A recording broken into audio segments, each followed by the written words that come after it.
Hello po, mapagpalang araw po sa inyong lahat mga kapatid, sa ating dakilang Diyos sa mga kapangyarihan sa lahat. Ngayon lang po ako nakapag-video. Nawa po na makumusta ko kayong lahat. Kumusta po ang ating buhay-buhay mga kapatid. Mga pinopost ko po, ina-upload ko po dito. Nais ko lang po i-share sa lahat na ang Panginoon Diyos lang po ang kailangan natin sa ating buhay.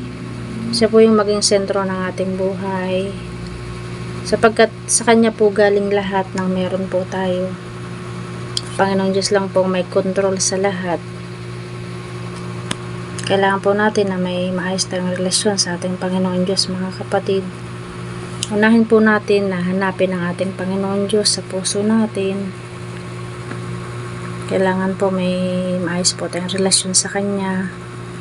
Ugaliin po natin na mag-pray lagi. Magpasalamat po sa lahat. At lahat po ng mga biyaya niya bibigay sa atin.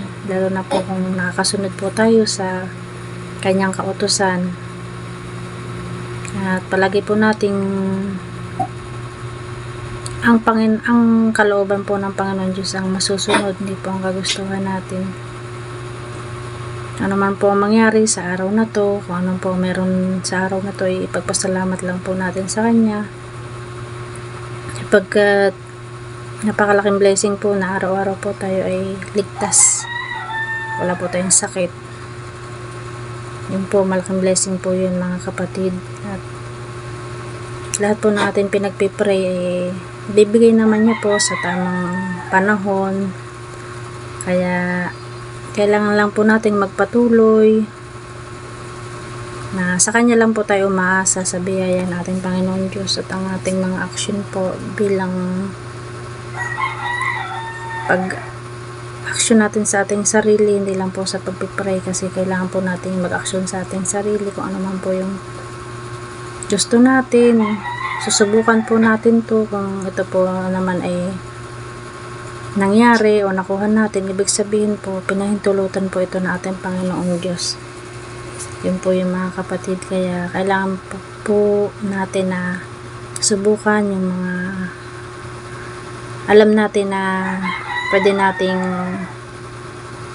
makuha. Pero sa Panginoon Diyos pa rin tayo hingi ng gabay. Kung sa pahintulot niya po bibigay sa atin to. Yan lang po mga kapatid. Salamat po sa inyong lahat. Always po tayo lagi sa pagpipray. Thank you po.